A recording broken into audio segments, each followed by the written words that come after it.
Okay, dear students, now question number 4 from 5.3. ये question मैं इसलिए डिस्कस कर रही हूँ क्योंकि इसके अंदर क्वाड्रेटिक इक्वेशन निकल कर आएगी, उसे सॉल्व करना। ये आपने चैप्टर नंबर 4 में पढ़ा है, कुछ बच्चों को नहीं आता कि डिस्क्रिमिनेंट क्या होता है या हम डिस्क्रिमिनेंट सॉल्व करते हैं तो किस अकॉर्डिंग वैल्यूज़ आती हैं। अब इसके अंदर यही चीज़ हम लोग थोड़ा डिस्कस करेंगे, इसीलिए मैंने ये क्वेश्चन लिया है। तो ये क्वेश्चन है from 5.3, question number 4। How many terms of the AP 9, 17, 25 must be taken to give a sum of 636। Okay, इस क्वेश्चन में हमें AP दी है और इसमें हमें SN दिया है, मतलब हमें सम दे दिया है, लेकिन हमें इसमें ये नहीं पता कि नंबर ऑफ़ टर्म्स कितनी है। तो नंबर ऑफ़ टर्म्स के लिए हमें इसमें n निकालना पड़ेगा। तो हम क्या करेंगे, AP हमें गिवन है, A हमें पता है, D पता है, SN मतलब हमें सम पता है इसके अंदर। अब in this equation we have to find out number of terms, that is n. We don't know how many terms are there in this AP. So how can we find it like this? See, 636, this is Sn equal to n by 2, formula 2a plus n minus 1 d. यहाँ पे Sn की जगह मैंने 636 put कर दिया। अब 636 equal to this. जब हम इस पूरी इक्वेशन को सॉल्व करते हैं तो एक क्वाड्रेटिक इक्वेशन हमें मिलती है, यहाँ पर n स्क्वायर मिलता है। अब अगर यहाँ पे सिंपल n होता तो हम इसे अलग तरीके से सॉल्व करते, डायरेक्टली n की वैल्यू निकल के आ जाती, बट यहाँ पर एक टर्म में n स्क्वायर है, एक में n है और एक में कुछ भी नहीं है, equal to 0। It is simple quadratic equation. Okay, अब इसकी जो इसे हम किस तरीके से बोल सकते हैं, this is 4a square plus 5b minus c। यही होती है क्वाड्रेटिक इक्वेशन। क्या होती है, ax square plus bx plus c equal to 0। यही फॉर्म होती है क्वाड्रेटिक इक्वेशन की। तो इस इक्वेशन के अंदर a की वैल्यू क्या है, 4।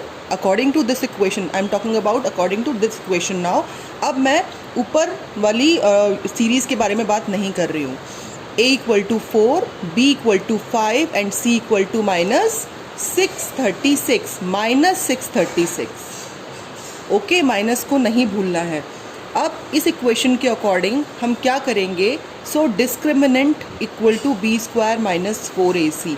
अब लिसन, डिस्क्रिमिनेंट क्या होता है, क्वाड्रेटिक इक्वेशन के अंदर आपने पढ़ा होगा कि अगर 3 कंडीशंस हम पढ़ते हैं जब हम किसी क्वाड्रेटिक इक्वेशन के रूट्स निकालते हैं। रूट्स क्या होते हैं, ज़ीरोज़, वो वैल्यूज़ जिन्हें अगर उस इक्वेशन में पुट किया जाए तो उस इक्वेशन की वैल्यू 0 हो जाए।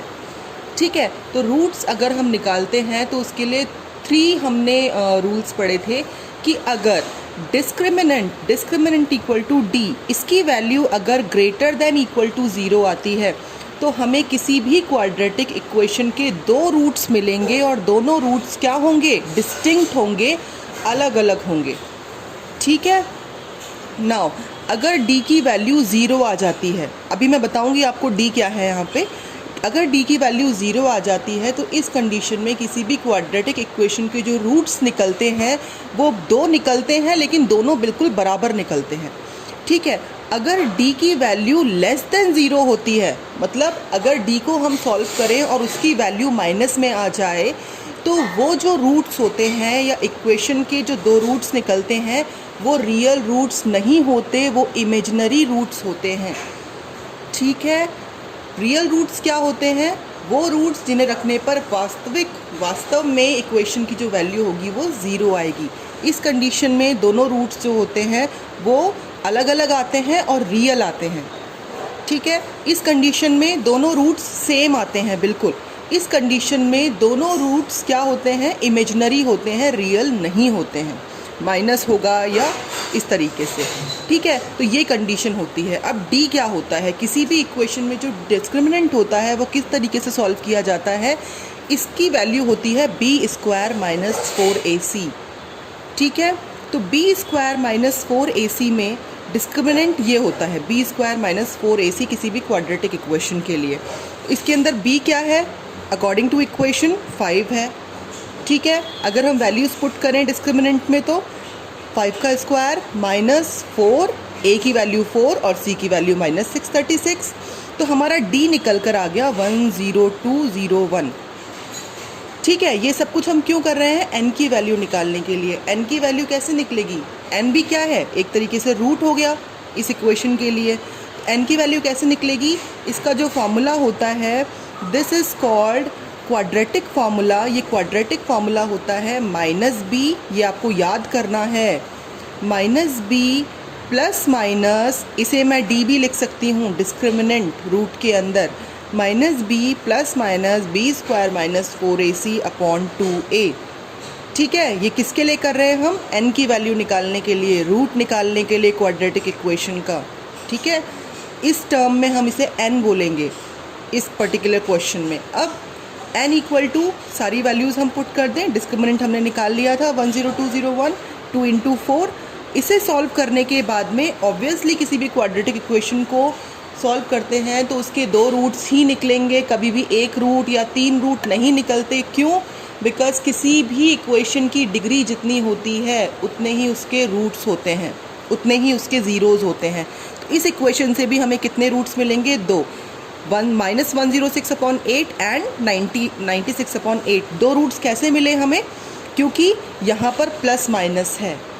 हम इसे सॉल्व कैसे करेंगे? एक बार सॉल्व करेंगे -5 + 101/8 करके, और एक बार -5 - 101/8 करके। ओके, इस तरीके से सॉल्व करने के बाद में एक बार हमें माइनस की वैल्यू मिल रही है और एक बार प्लस की वैल्यू मिल रही है। अब क्योंकि ये सॉल्यूशन है, ये रूट्स हैं इस इक्वेशन के, अब इनमें से हम n की वैल्यू किसे लें? क्योंकि नंबर ऑफ़ टर्म्स कभी भी नेगेटिव नहीं हो सकती। किसी भी सीरीज़ में नंबर ऑफ़ टर्म्स -2 या -3 नहीं हो सकती। नंबर ऑफ़ टर्म्स ऑलवेज़ क्या होती हैं? पॉजिटिव होती हैं। इसीलिए हम -106/8 को नहीं लेंगे। हमारा आंसर क्या होगा? 12। ठीक है, तो n can not be negative, n negative नहीं हो सकता, इसलिए n की वैल्यू क्या होगी? इस सीरीज़ की नंबर ऑफ़ टर्म्स कितनी होंगी? 12।